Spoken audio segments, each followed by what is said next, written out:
A terra é azul.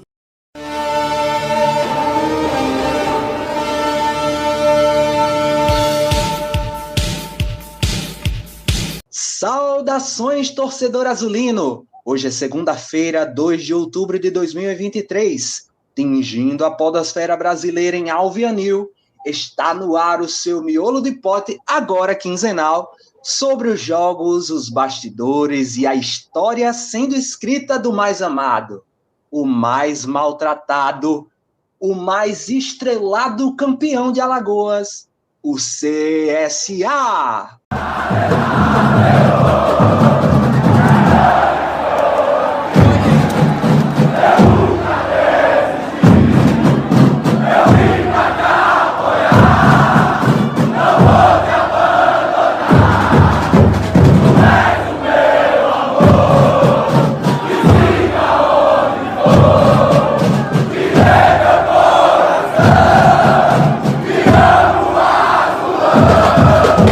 Seguindo a tendência, mas contrariando todas as odds, este podcast tem o patrocínio fake de Bet Santos, a Bet dos Caetianinhos. Aqui você aposta nas modalidades esportivas que não encontra em nenhuma outra bet.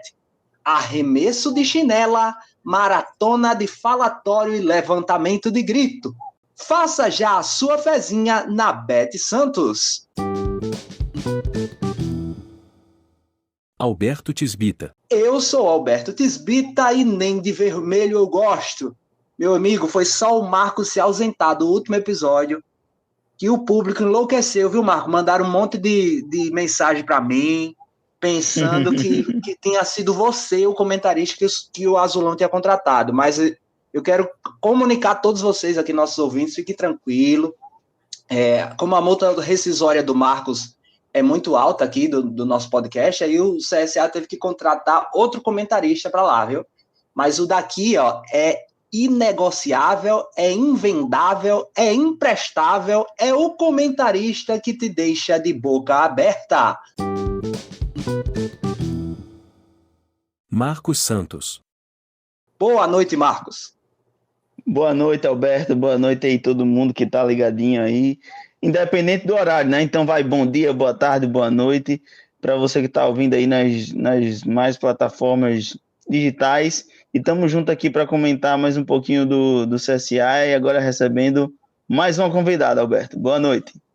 E ao contrário de você, Marcos, a nossa convidada tem um senhor currículo, viu? Ela é arquiteta e urbanista premiada, empreendedora, bailarina, cristã, azulina e integrante da equipe de construção do novo centro de treinamento do Maior de Alagoas.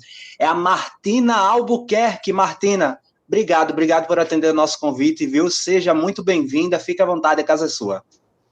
Eu que agradeço, gente. Muito feliz de estar aqui colaborando com vocês. E feitas as apresentações, vamos então direto ao que interessa, porque aqui no nosso AutoCAD, a terra é azul!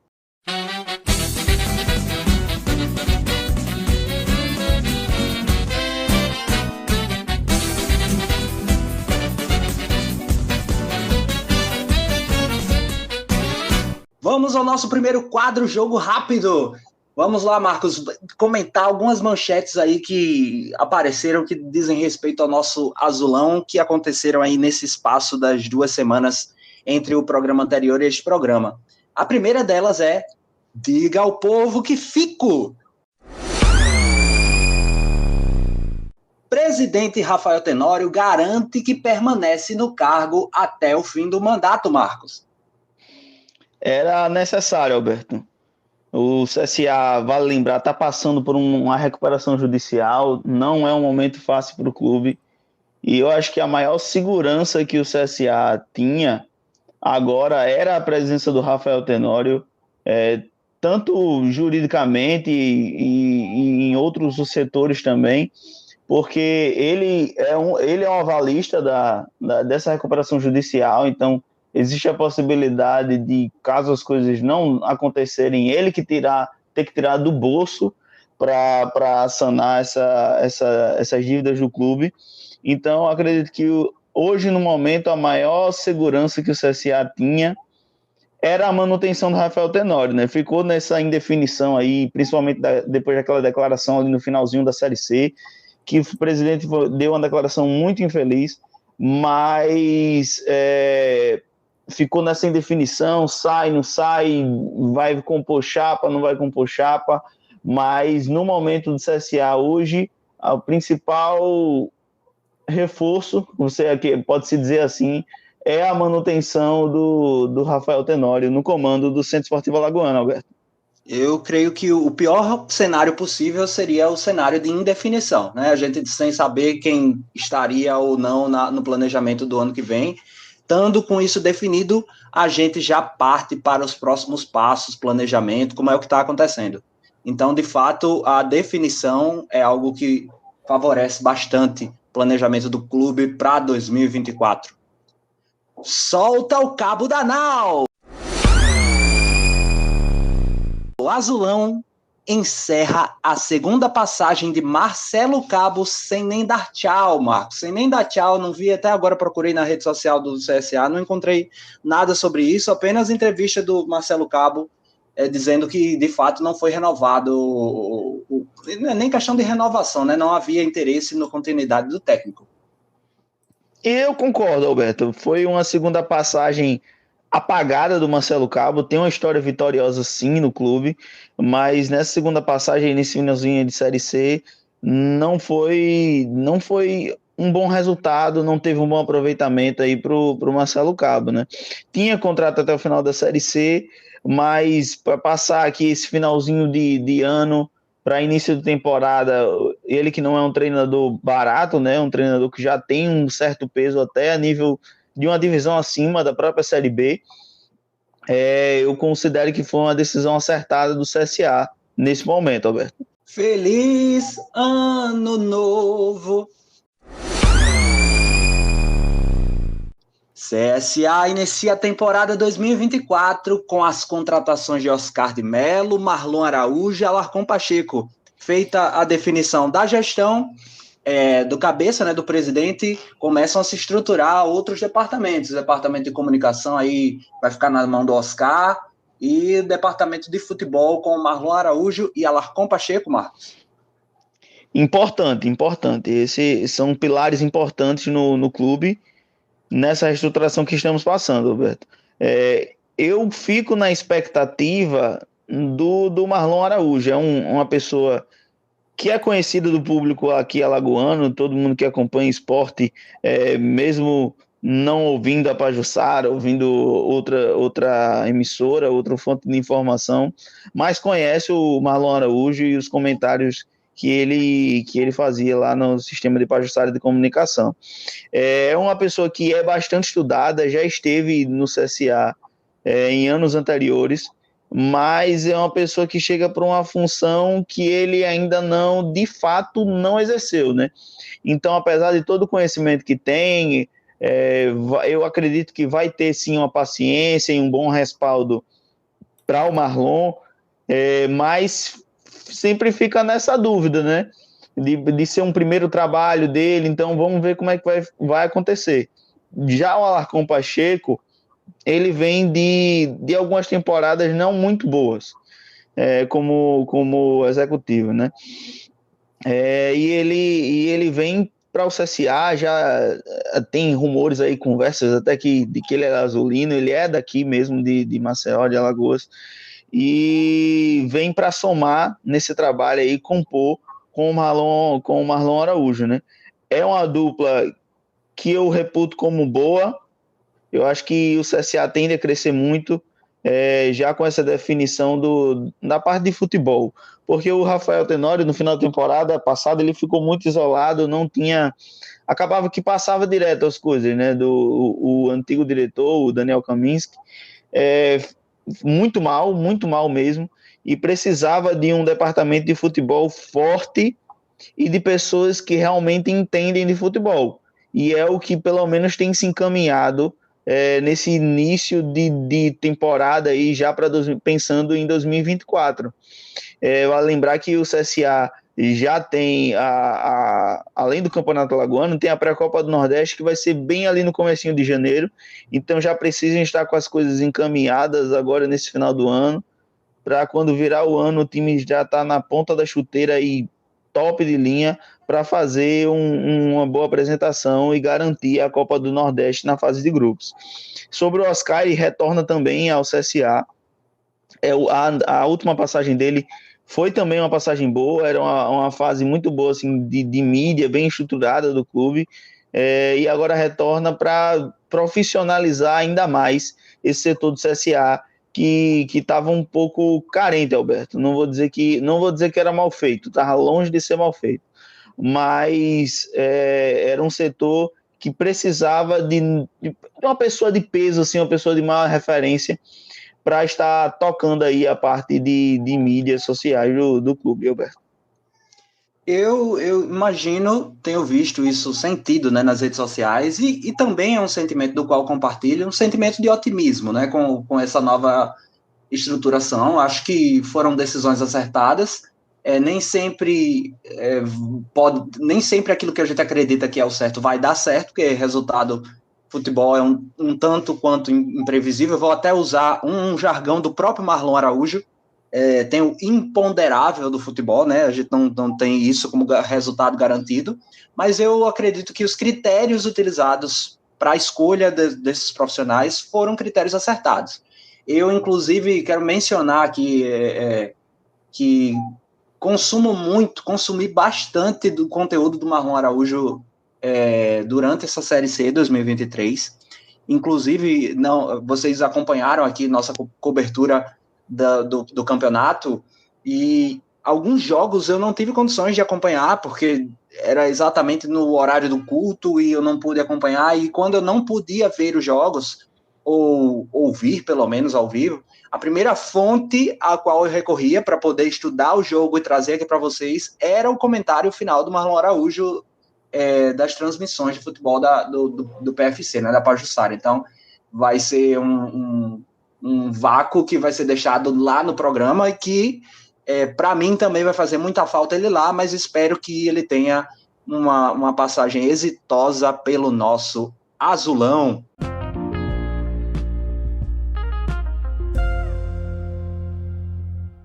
E eu quero passar logo agora para o nosso bloco principal, Marcos. Estou cansado aqui de te escutar, quero escutar agora quem entende. Que é isso?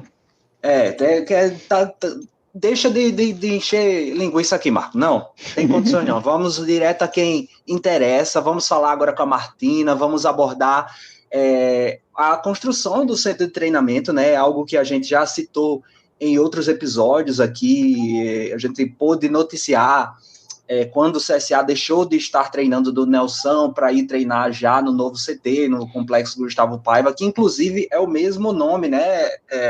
Do que tinha no Mutange, algo que trouxe lá de cima, aliás, lá de baixo do Mutange para o Benedito Bentes, ou Rio Largo, ou como queira designar aquilo lá. Eu vou começar com essa pergunta, já que eu citei esse ponto. Aquilo ali é Maceió ainda, Martina? Então, né? É algo que muita gente se discute, mas lá ainda é Maceió. Depende muito da análise, né? O novo CT está numa área que está crescendo, tendo essa expansão, muito próximo ao Benedito Bentes, mas também muito próximo ao nosso aeroporto, que já é em Rio Largo, praticamente, né? Isso. Então, dependendo da localização, às vezes ele vai sair como Maceió, às vezes ele vai sair como Rio Largo, ainda está um pouco indefinido. O que acredita-se é que, com o passar dos anos, aquela área ela tenha mais um incentivo de infraestrutura cada vez maior e seja uma parte integrante 100% definida como Benedito Bentes, e a gente não tenha mais essa dúvida, né? Eu acredito que mais para frente vai ser assim. Agora, o fato de estar ali ao lado do aeroporto nos dá uma vista privilegiada. Quando a gente decola ali do Zumbi dos Palmares, pode ver lá o CT do alto, é muito bonita a vista, viu, Marcos? É verdade, Alberto. E como filho de ex-funcionários do Correio, né? O que vale na hora do CEP de botar o endereço é onde está a portaria. Se a portaria estiver no Benedito Bentes, é Benedito Bentes. É verdade. Eu gostei do local. Eu acho que de fato é um local que está crescendo. Eu mesmo, a casa da minha sogra é bem pertinho. Vou até mandar um beijo para Madalena, esteve conosco no episódio anterior. É bem pertinho e quando eu vou de bike eu sempre pedalo por ali, tem a ciclovia. Mas como foi que o CSA chegou até aquele ponto, Martina? Tu sabes como foi feita essa escolha do local, como foi definida? Aqui fica legal para um centro de treinamento, que isso é importante, né? Sim, na verdade, toda essa escolha ela aconteceu dentro da parte da diretoria, né, do próprio clube. Nós, como arquitetos, entramos na história só depois dessa escolha do terreno, mas foram várias especulações e principalmente visando o futuro do clube, né? A gente entende que esse projeto ele foi pensado nessa magnitude, pensando que daqui a alguns anos o CSL já não vai mais estar nessa condição do clube que ele está hoje. Provavelmente o CSL vai ter muitas agendas, né? O nosso objetivo é que ele esteja na Série A. Então, Amém.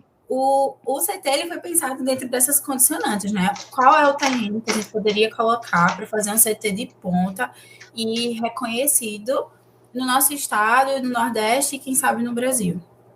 Então, a diretoria achou por bem de escolher aquele terreno onde poderia adequar, né, integrar as primeiras necessidades que eles estavam idealizando antes da equipe de arquitetos entrar. Então, a escolha do terreno foi definitivamente dos diretores do CSA, e eu particularmente acho também que foi uma escolha muito assertiva. Sim, e falando a respeito daquele local, ali era canavial, ainda é, né? O entorno ainda é boa parte, ainda é canavial, tem vários conjuntos habitacionais ali por trás do Eustáquio Gomes. Eu até morei por ali, Martina, e os conjuntos estão quase chegando já lá no CT. É uma área que está em expansão, franca expansão, mas eu fico imaginando assim, eu não sou arquiteto, não entendo nada de arquitetura, mas eu imagino o arquiteto recebendo a ligação dizendo, aqui é do CSA, a gente vai construir um CT em tal local, lá tá lá um canavial, você tem um canavial e uma folha em branco. E como é que começa um projeto de arquitetura focado num centro de treinamento, quando você tem uma folha em branco e um canavial? Por onde começar? Então, na verdade, antes mesmo de a gente saber, né, a Bianca, arquiteta, Bianca Tenório, filha do Rafael, que já trabalhava dentro do CSA, fazendo reformas e reparos do CT lá no Mutange, ela foi convocada, né? O Rafael levou esse pepino para ela aí, vamos fazer esse projeto do CSA. E aí foi quando ela precisou convocar uma equipe de arquitetos para trabalhar com ela, porque, de fato, o projeto era muito grande, né? É muito grande. E aí, tudo começou dentro da história, né?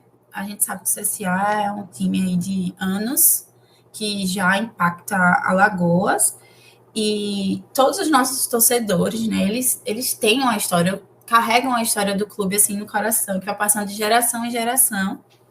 E inicialmente tudo começou descobrindo quem era o CSA.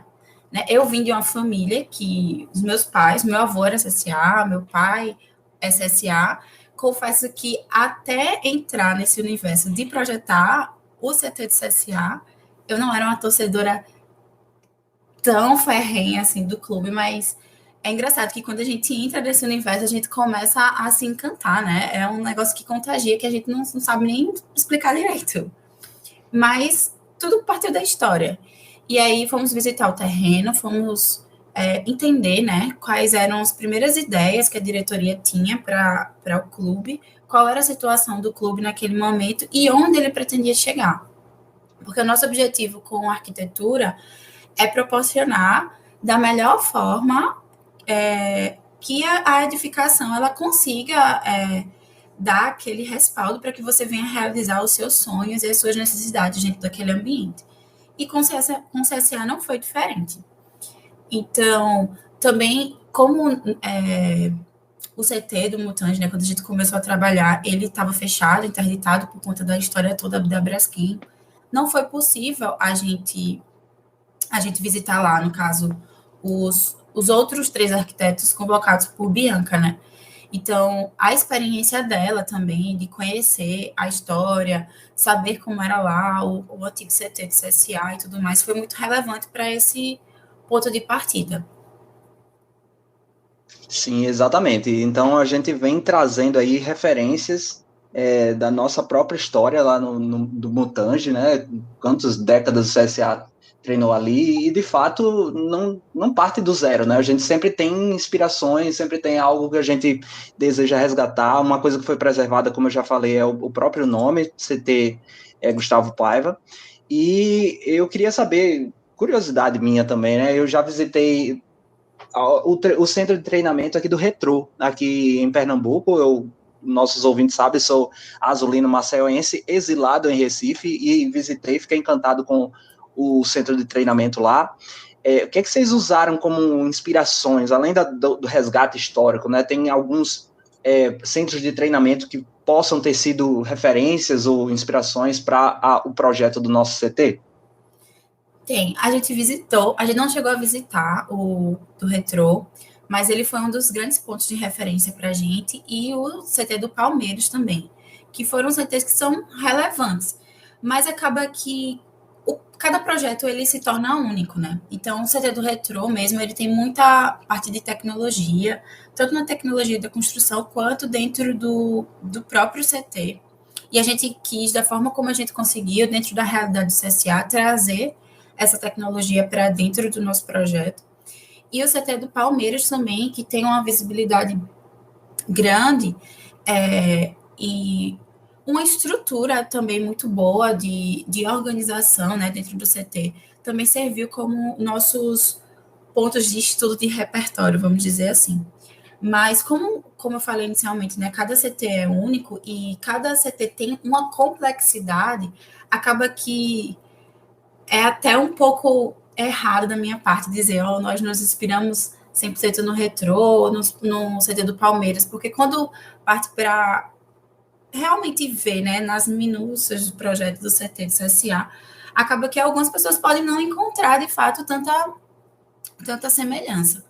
Mas, por mais que a gente tenha tido, né, todas essas referências, né, de outros CTs, o nosso ponto de partida foi a história do CSA. Então, a gente pensou muito, assim, na nossa cultura, no nosso clima, na questão de tecnologia, de promover aqueles ambientes da melhor forma possível, mas também trazer referências da história do Mutange, né? Então, isso, eu acho que fez uma grande diferença. Então, quando a gente pensou, por exemplo, o paisagismo daquele lugar, as plantas, a vegetação, a gente pensa na palmeira azul, a gente pensa, por exemplo, no espelho d'água, que faz uma referência à Grande Lagoa, né, que tinha lá perto do CT do Mutange, além de outras referências que vão sendo incutidas dentro do projeto.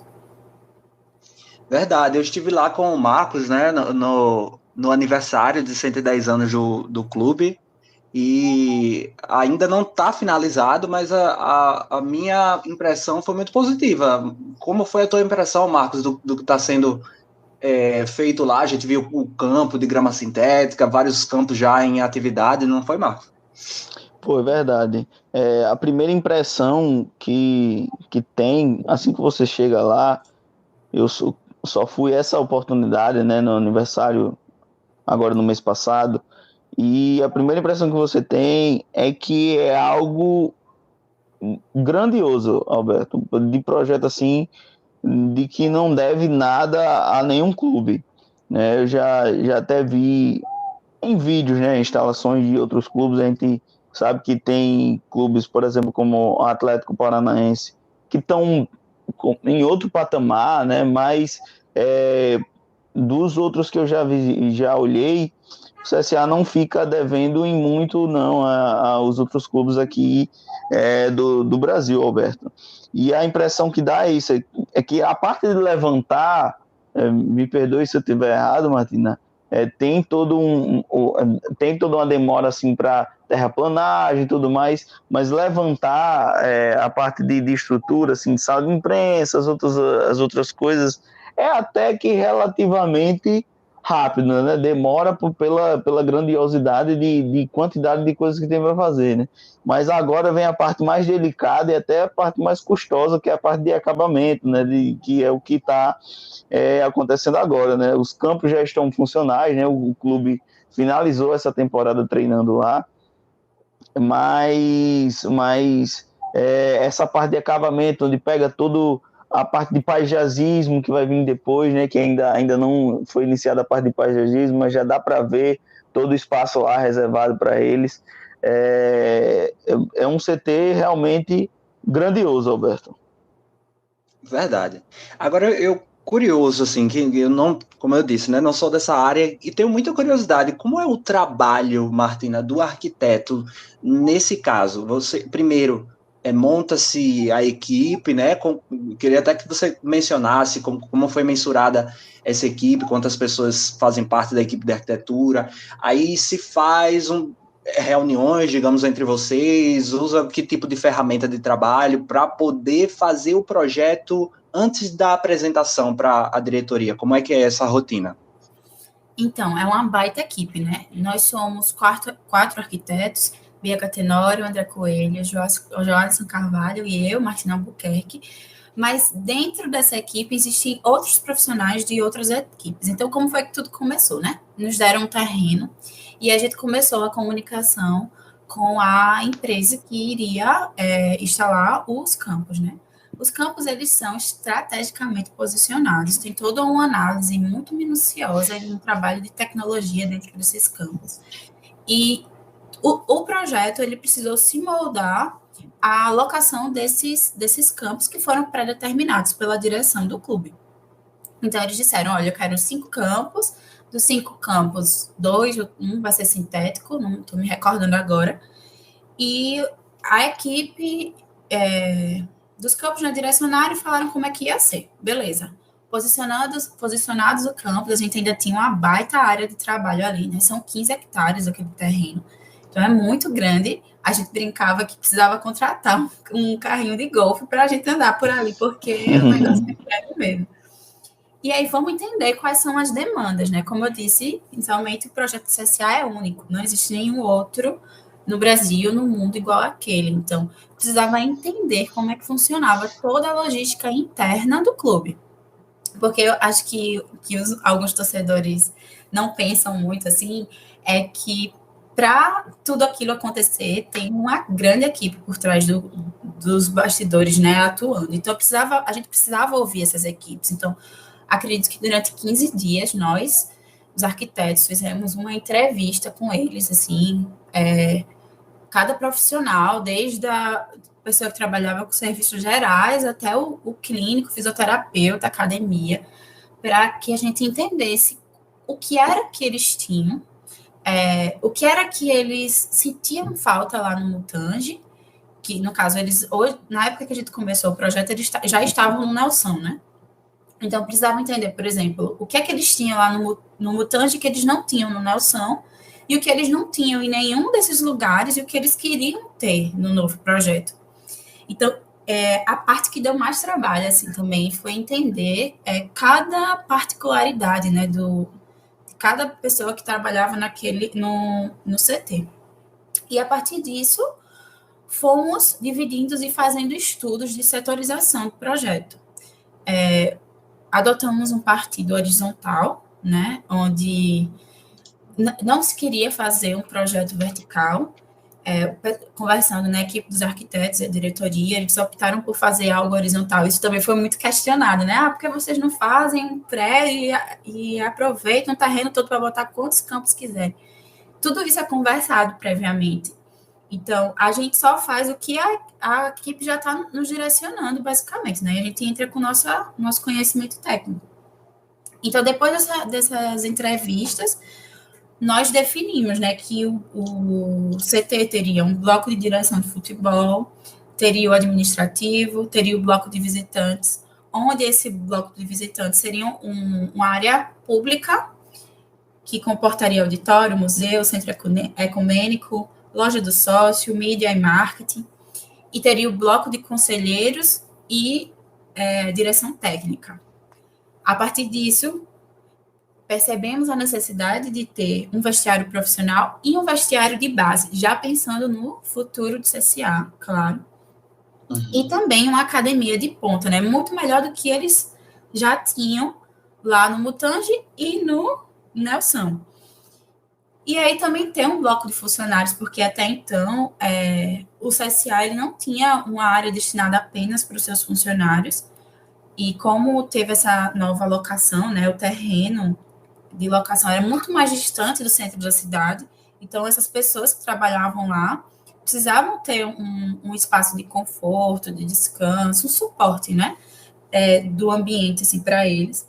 Uma área de lavanderia e o famoso hotel, que comportaria tanto os profissionais da base quanto os jogadores profissionais. Deixa eu ver se eu estou esquecendo de mais alguma coisa. E outro ponto, assim, muito, muito importante nesse início de projetação é que, como vocês falaram, né, o CT ele fica muito próximo do aeroporto. Então, a gente precisou projetar no nível horizontal, né, no nível da altura comum, que todos os arquitetos projetam, mas também a gente precisou pensar no nível aéreo, das pessoas que estão passando de avião, que eles vão estar vendo ali o CT. Então, também nós pensamos nessa galera também que estariam passando e que precisariam entender que ali era o novo CT do CSA, né? Cara, eu não tive essa sacada, assim, de fato, vocês pensaram até em quem estava vendo de cima, né, outro ângulo. Tu tem ideia, Martina, assim, para estimar para a gente quantas pessoas ao todo estão envolvidas naquela obra ali, não só a equipe de arquitetura, mas os demais profissionais? Você tem uma noção, assim, para a gente poder entender a grandiosidade do projeto? Eu acho que qualquer palpite que eu for falar aqui vai ser meio falho, mas para vocês terem noção, temos a equipe de arquitetos, né? Aí entramos com a construtora, onde temos engenheiros responsáveis, acredito que são cerca de 3, 4 arquitetos, engenheiros, e aí a equipe que trabalha mão na obra mesmo, e como a gente tentou fazer um projeto que fosse muito rápido, então foram tendo várias frentes de trabalho. Então, cada bloco tinha uma super equipe, que eu acredito que era de 20, 30 trabalhadores dentro de cada bloco. A partir disso, a gente tinha também a equipe que eu falei, mais no início da nossa conversa, que é a dos campos, que a gente tinha contato apenas com 2 profissionais, mas que também tinha uma grande equipe atrás desses profissionais. Deixa eu ver se eu me recordo mais. E aí tem os fornecedores, né? Os nossos parceiros, uns patrocinadores do CT. Sei que muita gente, muita gente, assim, eu acredito que eu prefiro não chutar, mas são muitas pessoas. Eu ia fazer Marcos, mas não vamos chutar, não. Marcos, se eu tivesse no RH, Marcos, dessa obra, a primeira preocupação que eu teria era observar se no currículo de cada pessoa usou a cor vermelha. Se usou vermelho, tá cortado. Porque pode ter alguém infiltrado lá, é um perigo, Marcos. Não. Eu tenho plena confiança na capacitação profissional deles, né? Até porque quando você lida com um projeto tão grandioso como é o CT do CSA, fatalmente vai ter algum infiltrado ali que torce pro time de roteiro, né?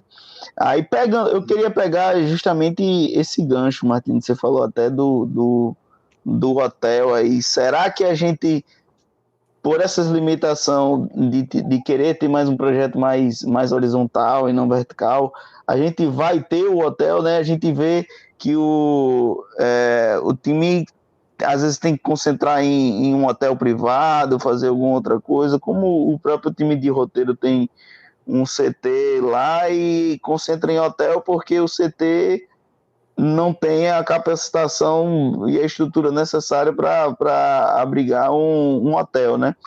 Mas será que a gente pode esperar um hotel aí no CT do CSA? Acredito que sim, com certeza. O CSA, eu percebi assim, muito que é um time que visa o futuro, né? Apesar das suas condicionantes atuais. Então, a ideia do hotel, uma ideia muito polêmica, né? Gerou muita zoada, por isso que eu tô perguntando. Mas é uma ideia assim para frente, né? Já especularam de ter o hotel, mas não necessariamente apenas para os jogadores, né? Se concentrarem, mas também para fazer uma proposta de investimento. Outros times que vierem para cá podem ficar no hotel de CSA e usufruir do campo também. Todos os campos que foram construídos lá são padrões FIFA, então isso é muito bem conceituado, né? E tendo um hotel de frente ao campo, qual é o time que não gostaria de investir nisso? Positivo. A questão dos jogadores do CSA estarem lá no hotel também é um ponto muito positivo.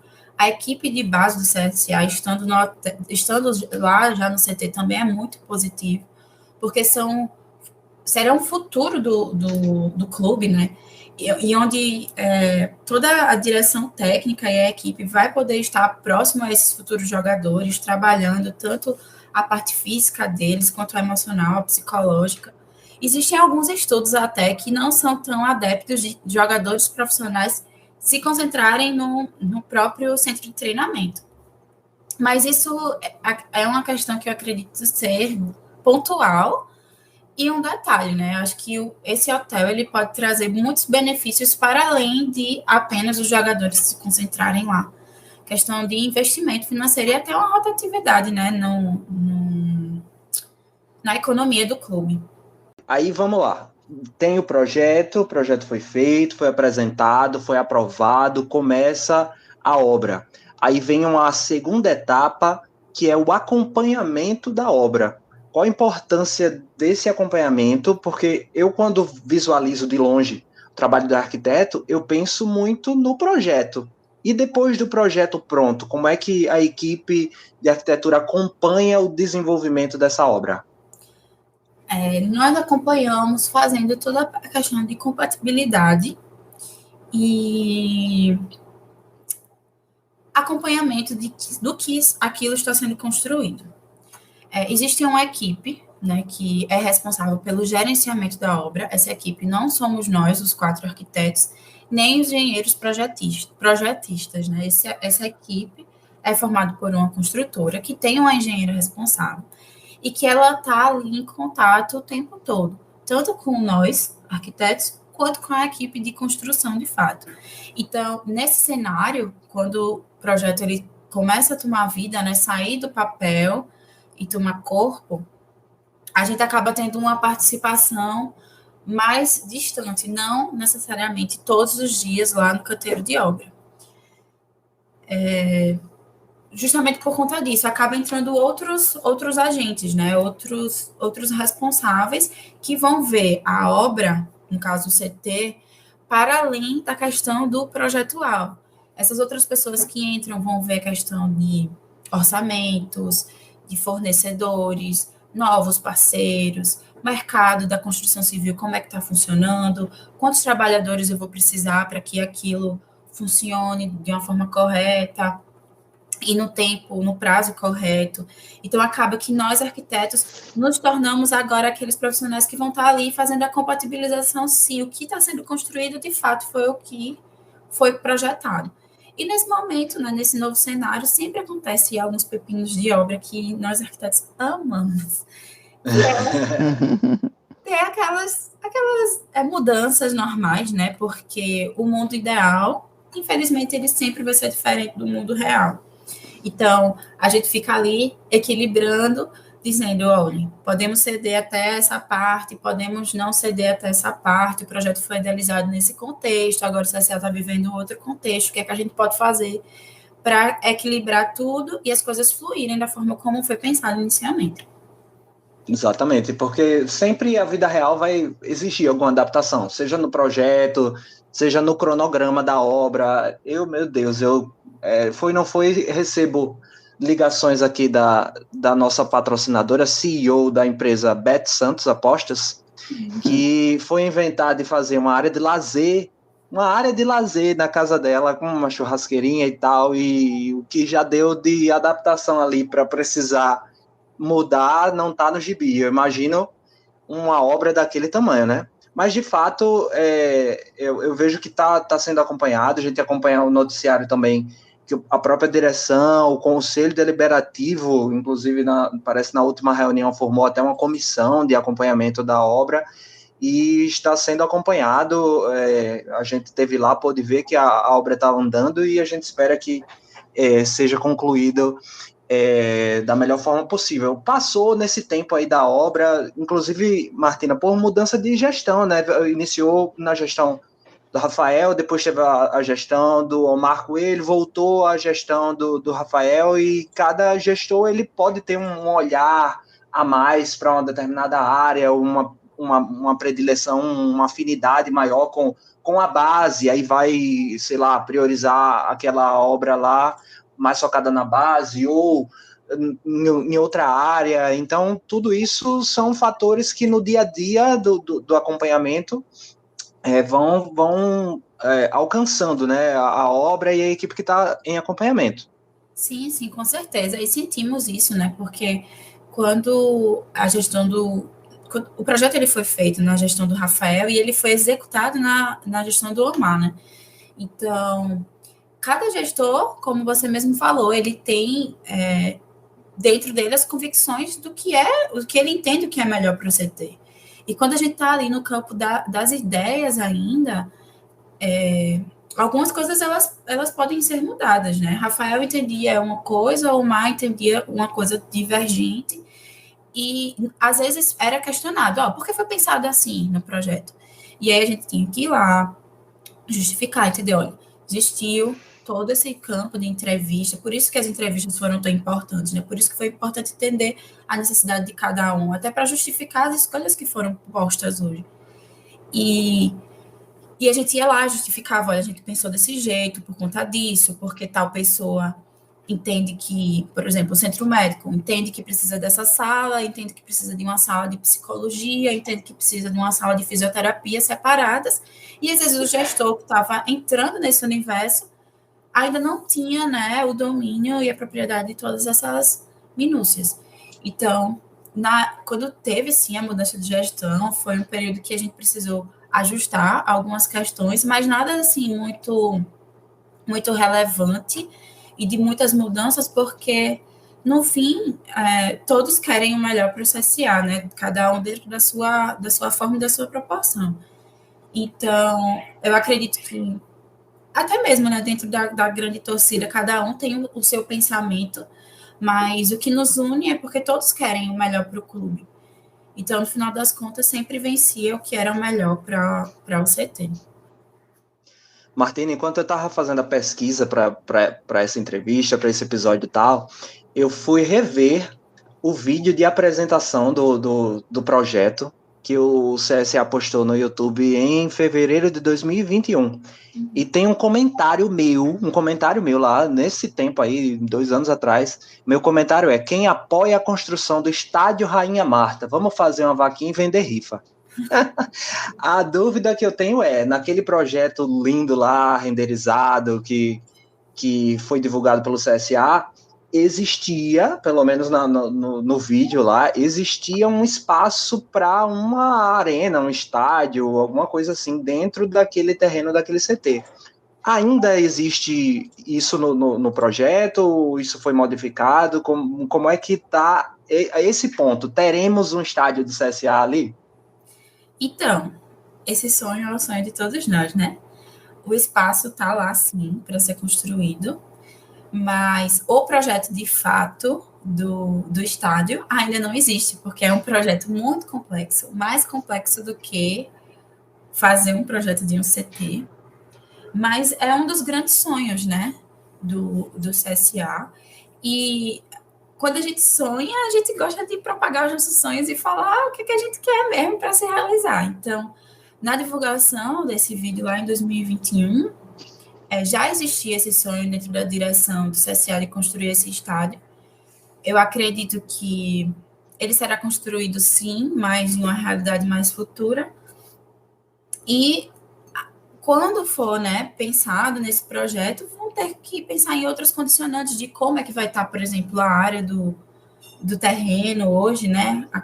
O sítio que rodeiam o CT do CSA, se ali vai comportar, por exemplo, no estádio, se não vai, qual vai ser a proporção desse estádio, mas o campo está lá, foi idealizado, o espaço foi destinado para eles, é uma área que a gente não tocou, já pensando nessa expansão, seja feita ou por nós ou por outra equipe, já foi pensado nesse novo momento, né? Esse momento mais para frente do clube. Até porque estádio não é só o estádio em si, né? Não é só aquelas paredes, aquelas cadeiras e aquele campo. Também tem uma preocupação toda com a questão da viabilidade, não é essa palavra, é da questão do transporte, como que se chega até lá. Então tem toda aquela precisa de adequação da própria rodovia para permitir acesso, questão do congestionamento. Então é um terreno que, de fato, aquele espaço permite bastante crescimento, mas exige também adaptações para além do próprio terreno do nosso CT, né? Sim, existem normas, né? Tanto normas de trânsito quanto normas de arquitetura. Por exemplo, quando a gente pensa um estádio, sei lá, 1.300 pessoas, tem uma quantidade X mínima de vagas de estacionamento que a gente precisa comportar, uma quantidade de área X de evacuação, por exemplo, que a gente precisa comportar. Então, para se ter um estádio ali, precisa realmente de um estudo muito mais aprofundado do que o que foi feito para o centro de treinamento, né? Porque, por mais que o nosso centro de treinamento seja algo grande, que comporte muitas tecnologias, pensando no CSA futuro, né? Ainda assim, foi mais fácil de projetar porque já existia uma atividade parecida e as pessoas já sabiam o que eles queriam de melhor, porque já sabiam dos erros que eles já possuíam. Então, o estádio, não, ele já vai com outra vertente, um outro pensamento. Questão de fluxos também, né? A entrada, por exemplo, da torcida nunca pode ser a mesma entrada dos jogadores. E aí tem que ser entradas diferentes, como é que vai se organizar toda essa questão, é um projeto muito, muito complexo. Dentro da própria torcida, tem a torcida mandante e a torcida visitante, que já não é o mesmo acesso. Isso. Então, é bem mais complexo. Mas voltando ao CT, para a gente fechar o assunto CT, o que é que já está funcionando lá, o que é que já está sendo utilizado pelo clube, o que é que ainda falta concluir daquele projeto, o essencial do centro de treinamento, o que é que ainda está sendo montado e o que ainda vai ser finalizado? A gente faz um tempo que eu não visito lá o CT, mas das últimas novidades que eu estou sabendo é que o bloco de administração, né, que é o bloco que comporta diretoria, coordenação, tesouraria, toda essa parte mais administrativa, RH, ele já está na ativa e ele foi acoplado com as necessidades da mídia e do marketing. Enquanto que o bloco de visitantes, que é esse bloco público que eu falei, que comporta auditório, museu, centro ecumênico, loja do sócio, ele ainda está no seu processo de construção.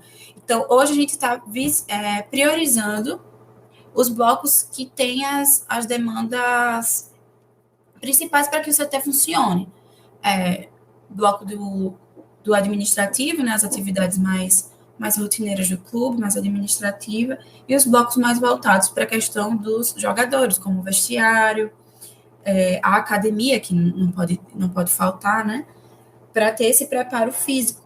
E a partir disso vai vir a finalização dos outros blocos, como esse do administrativo, o bloco dos funcionários, a questão da lavanderia, o próprio hotel, como eu falei, bloco de direção técnica de futebol, que seria um bloco à parte, onde poderia ter todas as atividades dos conselheiros, reuniões de conselheiros do CSA e a divisão, né, da comissão técnica ali, localizada num bloco à parte, distante dos jogadores.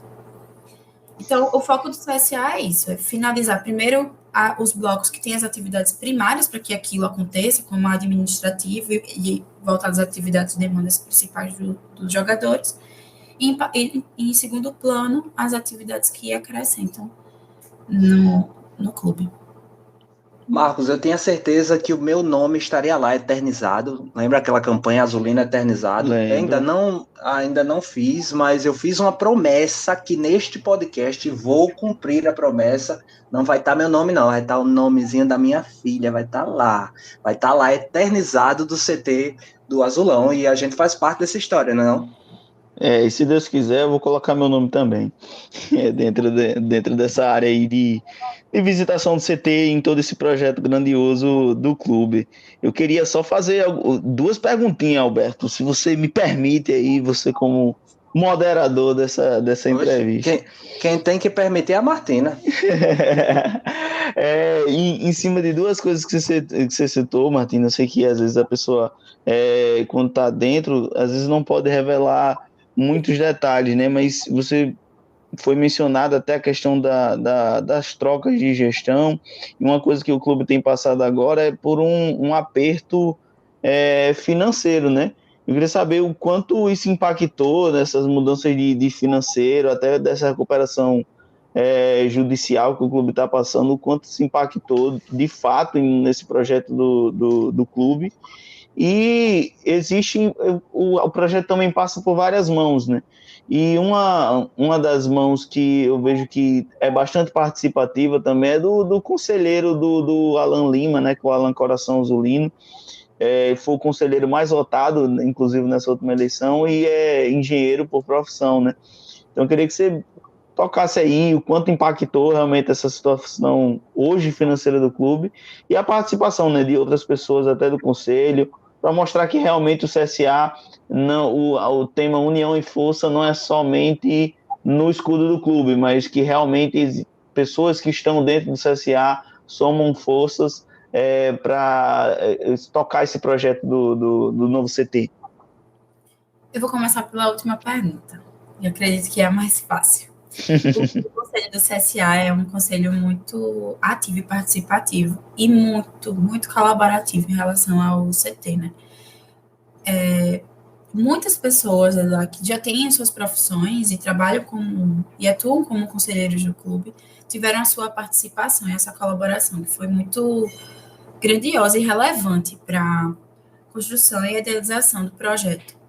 Então, eu acredito que isso um dos grandes pontos positivos que eu percebi nessa trajetória é o quanto que os conselheiros eles realmente contribuem para a melhoria e a evolução do clube dentro da forma como consegue compartilhar e colaborar, né, e trazer as suas contribuições. Muitos conselheiros fizeram, por exemplo, levantamento de orçamentos, trouxeram parceiros que já trabalhavam com eles e que tinham uma competência técnica muito legal para trabalhar com a gente, e sempre ali em parceria, respeitando o nosso cenário, né, de projetar e de conhecimento técnico que apenas o arquiteto tem, mas também trazendo contribuições que por muitas vezes foram relevantes para a idealização e tomada de decisão mesmo do projeto e da construção de fato. Sobre esse novo cenário do CSA, a questão da economia e tudo mais, eu não consigo falar muito sobre ele, porque a partir do momento que entrou no processo de construção, outra equipe passou para liderar, né? Que foi a equipe, as construtoras, a construtora, na verdade, e a equipe de engenheiros que trabalhava com essa parte de orçamento. Mas, com certeza, a gente precisou passar por umas questões de adaptação, de custos, de referências que foram colocadas em um cenário, né? O projeto ele foi idealizado na época que o CSA estava na Série B, se não me engano, não é isso? Me confirme. Isso. Então, era um outro cenário econômico que o clube tinha, e agora ele está passando por um outro cenário totalmente diferente. Então, sempre tem alguns ajustes dentro dentro da questão do orçamento, e por exemplo, decidir não construir, por exemplo, o hotel agora é uma decisão, decidir acoplar toda a equipe de funcionários em um bloco que já está pronto e terminando e finalizando o outro bloco com mais calma, também é uma decisão, sempre visando a questão econômica do clube, né? Até porque ninguém vai meter, por exemplo, os pés pelas mãos. Então, eu não consigo trazer muitos detalhes sobre isso, é uma questão muito interna do CSA, que até a gente mesmo, que quando está trabalhando, não tem tanto acesso, mas da forma como a gente consegue contribuir para que o clube tenha a realização do seu sonho, que é a construção do CT, construída definitivamente, a gente consegue colaborar dentro da nossa condição técnica mesmo de conhecimento, como os profissionais de arquitetura, da engenharia e os demais parceiros que estão envolvidos dentro desse cenário.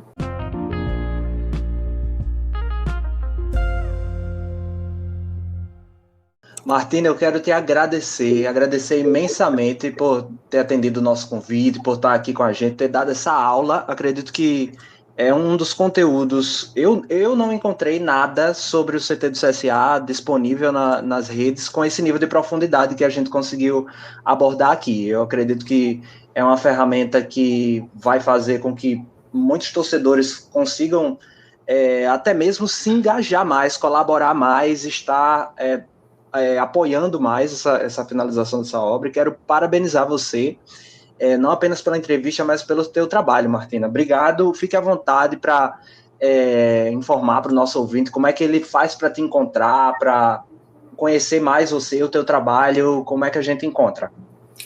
Então, eu estou lá ativa nas redes sociais, mas principalmente no Instagram, pelo @martinalbuquerque.arc. Lá vocês vão encontrar os meus trabalhos, um pouquinho do CT do CSA e os outros projetos que eu realizo, né, hoje em dia.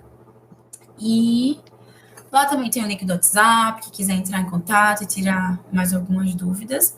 Eu também queria agradecer por esse momento. É sempre bom poder falar de trabalhos que são relevantes na nossa trajetória.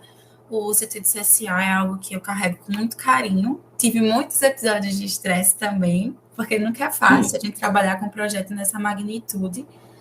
É algo tudo novo, tanto para a equipe dos profissionais, quanto para o nosso estado também. Então, a gente procurar fornecedores que tenham essa capacidade técnica de fazer o que a gente se propõe a fazer. Não é tão fácil assim, mas é muito bom, por exemplo, ver as coisas acontecendo, ver que outras pessoas que não estavam dentro desse processo, como os torcedores amantes do CSA, vão lá, visitam a obra, gostam, se identificam.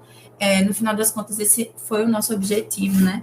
Continuar a história do CSA, colocar a nossa pedrinha de contribuição lá, para que o clube continue sendo gigante como ele é e como ele sempre foi dentro do nosso estado, e levar esse gigante para o Brasil e para o mundo afora, né? Então, eu agradeço, fico muito feliz com esse podcast, contribuir com vocês, sabem que eu estou aí sempre à disposição de todos vocês. Obrigada. Marcos, entrevista exclusiva aqui. Primeiros aqui a entrevistar a Martina e conteúdo top para os nossos ouvintes, não é não? Top de linha, com certeza a pessoa mais referenciada, não só desse programa de hoje, né? Porque eu e você não tá valendo muita coisa, né?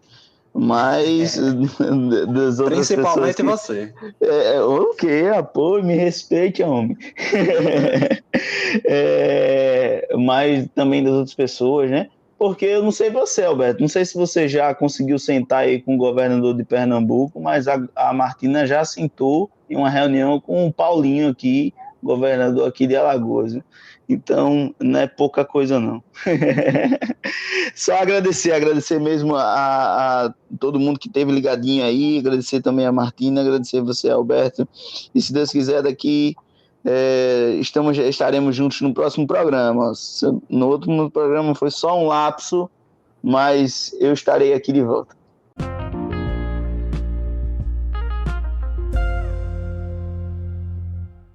É isso aí, em condições normais de temperatura, pressão e Wi-Fi. E se Jesus não tiver voltado antes, retornaremos aos seus ouvidos na próxima quinzena. Gagarin falou, Seton confirmou e eu sigo acreditando que a Terra é azul!